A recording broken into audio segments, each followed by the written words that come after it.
3 लोगों की बीजेपी ने फटाफट बेरोजगारी दूर कर दी बात और विज साहब की धमाकेदार धुरंधर टाइप एंट्री हो ही गई। महिलाओं को कहूंगा अभी 33% पास हुआ नहीं है। इतना जोरदार नारा अर्चना गुप्ता के जिंदाबाद के लिए लगाओ तो कि मोदी जी तक पहुंच जाए।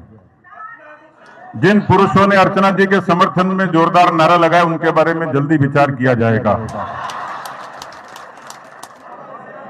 इन भाई साहब के बारे में तो मैं भी कंफ्यूज हो गया। मुझे लग रहा है दादा हरियाणा में सारे गंभीर आदमी थे, मेरे को एक आदमी मिला काम का, दिल्ली ले जाऊंगा इसको।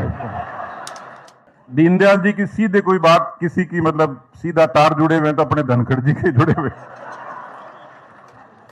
ज्ञान की बात करी थी, थोड़ी करी आज। सुरेंद्र नागर जी मेरे भाई हैं। बाकी 3 लोगों की बीजेपी ने फटाफट बेरोजगारी दूर कर दी बात। भाटिया जी, कार्तिकेय जी, रेखा जी।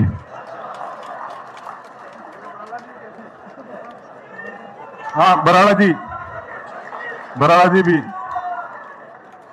कोई टाइम हरियाणा में एक मुश्किल से बनता था, 4-4 बन गए राज्यसभा में। माता जी पिताजी यहीं आशीर्वाद देने के लिए और विज साहब की धमाकेदार धुरंधर टाइप एंट्री हो ही गई। तो एक तो ताली बजाओ अर्चना जी के लिए जोरदार।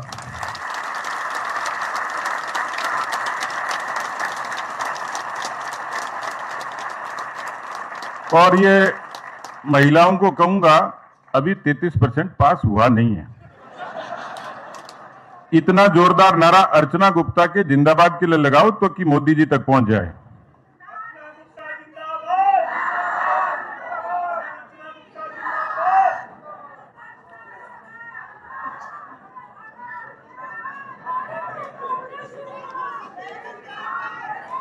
अभी भी समझ नहीं आ रही, आखिरी मौका है। फटाफट अर्चना जी का जोरदार नारा लगाओ, दिल्ली तक पहुंचाओ। क्या नारी शक्ति कर रखी है।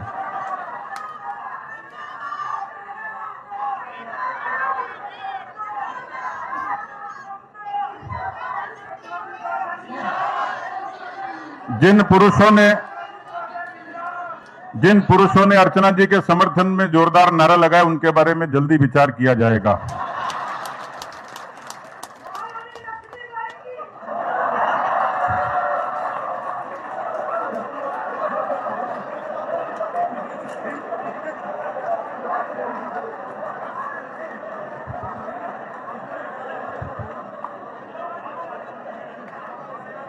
इन भाई साहब के बारे में तो मैं भी कंफ्यूज हो गया। मुझे लग रहा है दादा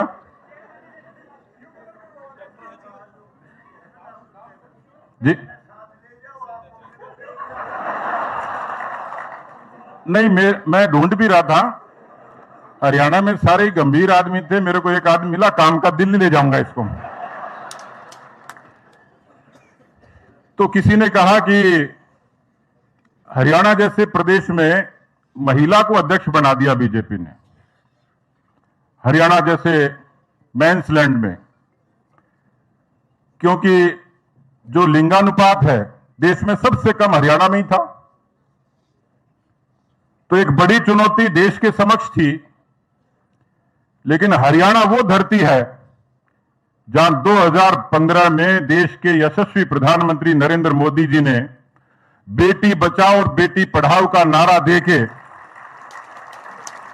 इस देश में, हरियाणा में नहीं पूरे देश में, उस नारे से बेटियां पढ़ी भी, बेटियां बची भी, और हरियाणा के उस नारे से बेटियां आज फाइटर प्लेन भी उड़ाती हैं।